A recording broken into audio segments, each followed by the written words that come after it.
The story still scares me away from online dating, yet alone meeting people online. When I was 16, I was a real shy kid. I was never the type to go up to girls and ask for their number. As normal as it is for guys to do, I always felt weird. I hated rejection. I resorted to online dating. I joined this site named Tagged, a site that some of my friends told me they used. I was immediately hooked when I started using it.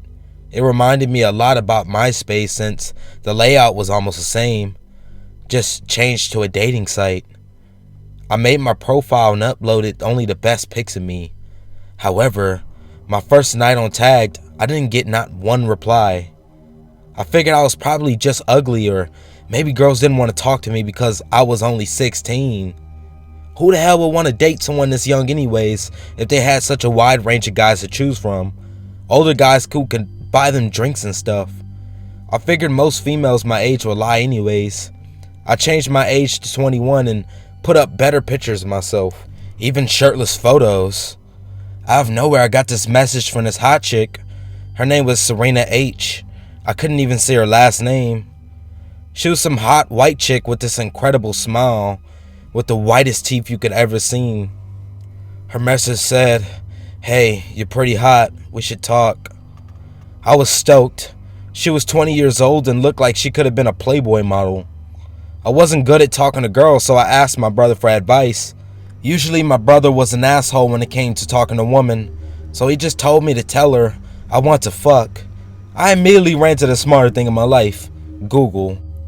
After searching advice on how to talk to women, I started reading her profile and asked her about her hobbies. Her hobbies included volleyball, painting, and watching horror flicks. I told her how much I loved volleyball and that we should play sometime. After a couple of days of back and forth messaging, me and Serena began to feel much more than text going around. We then decided it was time to hear our voices. I was nervous as hell since most of the things I messaged her was straight off Google. I started dialing the number and my gut felt heavy. Someone that answered with the weirdest high-pitched voice I ever heard in my life. "Hello, is this Tim?" I felt weird about the way her voice sounded. "Yes, this is Tim. Is this Serena?" "Oh, hey, Tim. Oh my God, you're so hot. When are we going to meet?" Right after that, I heard this loud cough. So loud I couldn't even tell it was a woman. I was a horny teenager with no common sense, so all these signs didn't really give me any red flags. She started telling me I should come over her house and I should even sleep over. She was only 10 blocks away from my house. This would be the first time I met someone on an online dating website. Shit, I was barely new to it. I thought I had to be doing something right if a chick messaged me and I didn't get any replies my first day. But when I think about it, it's pretty odd. The chick gave me her address and told me to call her before I got close to make sure she was ready. I didn't want to tell my brother since I knew he was going to be an asshole and tell me dumb things. He's such a fucking stoner and a loser. I was still a virgin at this time and I decided I needed to buy condoms and buy it quick. I also should practice putting one on too, but shit, if I take too long, I may blow my chance. I was walking down the street to her house in a pace you will only see military people walk in. I had this smile like I knew I was about to get some. Serena was in my head the whole time on the way. I had already got to her door and began to knock. A thought ran to my head. Fuck, I should have called her. "Who is it?" A deep man's voice answered. My heart dropped. Maybe she lived with her parents. I asked, "Is Serena there?" I heard nothing but silence. He said, "Oh yeah, let me go get her. Give me 5 minutes." I was already paranoid about this, but then again, when you're a horny teenager, you don't give a damn about nothing else but you know what. I called Serena's phone and the phone kept ringing and ringing. The door opened and it was some buff guy in a princess dress with long hair and red lipstick. "Come in." I screamed so damn loud when I saw this. I could immediately tell it was a cross-dresser. The guy had hair all over his face. I ran all the way home. The guy came to his porch as I looked back screaming, "You little dick bastard!" When I got home, I went on my Tagged and I saw the guy had sent 10 messages. One said he knew where I lived and that I better watch myself and my asshole. I was scared for my life.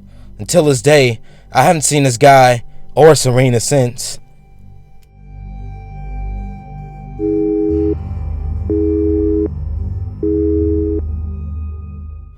I met him on Match, which I joined his attempt to tiptoe back into dating after a very painful divorce. He sent me a message saying my profile was intriguing and he would love the shot at meeting me. I looked over his profile and quickly deducted that we weren't a match. He had written a long, massive paragraph about his passion for football and annoyance with women who didn't understand. At that time, I hated football, and he claimed to be a devoted Christian and a staunch conservative. I am neither of these and don't enjoy hearing much about him either. I politely declined his request for a meeting, and this only seemed to egg him on. I'd say, I don't meet any of your criteria, to which he'd reply, maybe you're worth opening my mind a bit. We went back and forth for a week or two with me insisting we weren't right for each other. He would just keep playfully arguing that I was too interesting for him to let me get away. He'd said he'd become accustomed to women throwing themselves at him. Apparently he's some sort of successful business owner and semi-pro ball player. He found my reluctance sexy and endearing. I'll admit, I was flattered by his persistence and impressed by his confidence, so I finally agreed to meet at a restaurant for dinner. He was decent looking. Although a big hoss of a fellow, he came across as intelligent, witty, and confident in person. He said he was recently divorced and had a 3-year-old daughter. He seemed nice enough, but I wasn't really feeling the spark. And after a couple hours, I began to find his self-assurance somewhat obnoxious. For reasons I still don't understand, I agreed to join him for ice cream after our meal and accepted his offer to drive. We lived near the coast and somehow he talked me into pulling into a parking lot near a public beach to chat and finish our ice cream. Although I didn't really think it would work out, I let him kiss me. What can I say? It had been a while. And when it got a little too hot and heavy, I stopped it and said I was ready to head back to my car. He started whining and begging me for sex, saying I couldn't just leave him turned on like that. At first I laughed it off, but he grew increasingly desperate, telling me he was about to explode. Can't you just suck it or at least give me a hand job? No, I said. I think it's time to go now. He got all frustrated and annoyed, like he was offended that I'd be willing to kiss but unwilling to fuck. I started to get pretty nervous. Then he whipped it out of his pants and proceeded to masturbate, right there in the driver's seat. I was too relieved that this massive dude hadn't tried to rape me to feel scared, and I had forced myself to look away. Trapped in a combination of absolute horror and fascination, he sat there stroking away enthusiastically, moaning about how good it felt, while I pressed myself against the passenger door, trying to stay as far away as possible and looking away. I started looking around for potential help in case things got worse. He was almost finished and he said in a breathless voice, "Where do you want me to put it?" When I didn't respond, he continued, "Where should I come? Can I put it on your tits or can you at least give me your hand?" I ignored him, so he let it loose all over the steering wheel of his truck. "Oh my God, I am so embarrassed," he said. "I can't believe I just did that, but you are so sexy I couldn't help it." He casually asked me to pass him a napkin from the glove box so he could clean the mess. I probably should have just ran away, but the empty beach at night seemed more dangerous than his now spent perv, so I let him take me back to my car. He acted like nothing strange had happened and told me he had a great time. As soon as I saw my car, I ran without even looking back and went home and showered. He actually sent me another message saying, could he have another shot? I disabled my Match account and basically disappeared from the cyber universe for months. Technically, I think it probably qualified as some sort of sexual assault, but after telling the story of the master dater to my friends over and over, I had laughed too much to feel traumatized. A few months later, I was eating pancakes at IHOP with my new boyfriend, now husband, and spotted the master date eating with a woman and a 3-year-old little girl. Both of them were wearing wedding rings, and from the look of a panic on his face when we briefly made eye contact, I feel pretty sure that he was married the entire time we corresponded. After what I let him get away with, I was very tempted to go over and ask him if he whacked off on any first dates lately. If only the kid hadn't been there.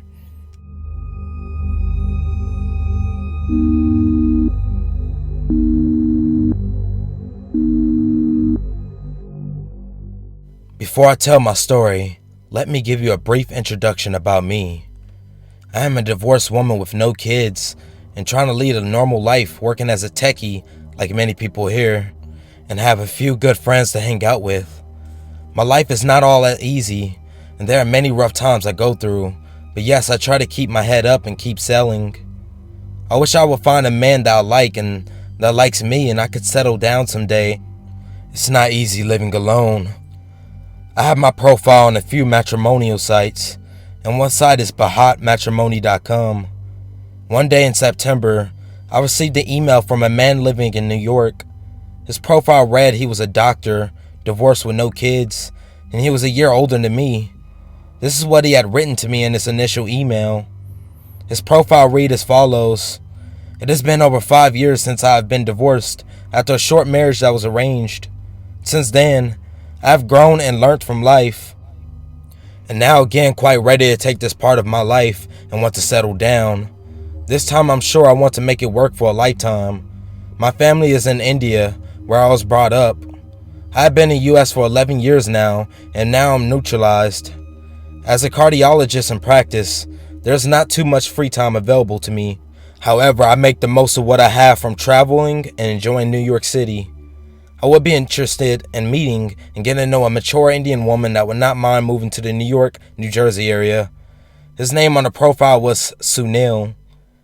He wrote to me saying that he really liked my profile and he was a doctor and such, and he thought I could be a good match for him as we had similar backgrounds. I was really thrilled with his profile, as he was slightly older than me, was divorced and was from the same city. I'm a South Indian and a decent professional. In his first mail, he admitted he was the cause of this marriage breakup, as he was spending way too much time on his fellowship and research back then, and now he has realized how important it was to spend time with your partner. I really appreciated his honesty, that he was taking so much responsibility for his marriage breakup, even without abusing his ex or being bitter. So I wrote back to him and he gave me his cell phone number to call. I did not call him immediately as I had work pressures that weekend and just added him onto my chat ID. He came on chat a few times and asked me for my phone number and kept saying he would call. He never called every time he said he would call. This seemed strange, but I attributed it to his work pressure and other priorities, but he told me on chat, "I want to get married soon and I want to move real fast." He also mentioned he did not see the point of talking over the phone, but would rather meet in person soon. I was glad to know he was so keen on meeting and taking things forward, and was so committed to being married as I was committed to being married soon too. He told me his name was Dr. Sunil Menon. I promptly Googled and figured out there was a Dr. Sunil Menon practicing in Connecticut. You can look up his information. He told me he was a cardiologist in practice, and is in practice with 2 other doctors and admits patients to different hospitals and visit them. He even gave me the names of the hospitals he goes to in New York. Then he called after 4 to 5 days and chatted with me only for a few minutes. Very basic stuff. How tall I was, if I was okay with relocating, and asked me if I was free next Thursday to meet him and he would be flying down to my area. I found it a little strange that someone after one single conversation was flying down from the East Coast to meet me. I was confused. I tried telling him that we should talk a little more and he brushed it off with, "What are phone conversations going to tell you about a person? Besides, I'm the one flying anyways." I told him to email me his itinerary a few times but got none. When I asked him once or twice about it, he told me he had told his secretary that she would email it and he was too busy. We were supposed to meet the morning of Thursday for breakfast and spend 4 to 5 hours, as he was going to go back the same day. He was to arrive in town on Wednesday late at night. He said he would be in about 11 p.m. He actually ended up getting there 9 p.m. as I got a call from his cell. He told me he had arrived early and was in a DoubleTree and I should drive over to meet him. I live reasonably far away from this place, so I refused to drive over so late at night. He convinced me a little, saying things like I can stay with him. That scared me even more, and I refused to go that late. So I told him we decided to only meet for breakfast, and I would meet him early the next morning. I woke up the next morning and called him after I was ready at 6:30 a.m. His cell phone was ringing all the time and he never picked it up. I called a few times. I thought he was probably sleeping. Then I started driving and drove over to the hotel and asked the lady at the desk, "I'm looking to meet this person who has checked into your hotel. His name is Sunil Menon." The lady said nobody by the name was checked in. Weird. I kept telling her to check again, and all she could say is no guest was there by that name. I waited around for about 2 hours wondering what happened and returned almost in tears after wasting more than half a day. After that incident, it left me wondering what was wrong and why a doctor would do something like this. He never called me back after that. I waited for a week to hear back from him. Then my curiosity got the better of me. So I called him back after a week and he told me he was there at the hotel that night. He left because I did not show up, and he was really disillusioned that I was not as excited as he was about the whole thing, and my interest level was too low. He even told me he had checked in and checked out in the name of his secretary. After he gave me her name, I called the hotel and confirmed that he did use her name. He also told me, "Listen, I told you a dozen times that my secretary makes the bookings." I thought it was bizarre. Then I did some research into this guy. After a lot of searching, I found out that this man was no Dr. Sunil Menon. He was impersonating him. He is a doctor from India and works here in a pharmaceutical company as a sales rep and hence travels a lot. He tries to pick up women on his trips for sex. I even figured he was married or separated with 2 kids, and he is not even Hindu to begin with. The photo he sent me was fake. The home address and the office address were also fake. All I had from him was his cell phone number and an email ID. The information about his family in India and where they lived was also fake. It was like a Maury show. I have not met this man, and I'm really glad I did not get raped or worse, killed by some psycho. I called the police about this, and they did tell me to alert Dr. Sunil Menon. I had spoken to a few people in AAPI and even talked to an attorney. When I had all the facts, I confronted him with it and told him I was going to file a lawsuit. He promptly changed his cell phone number and deleted his profile from the site. The same guy has another profile on the site now, and I don't know what new stories he is spinning to women around. I want this story to be heard so women were more aware of what type of cycles are out there on these online dating websites. I hope you're not going to become a victim of a fake profile.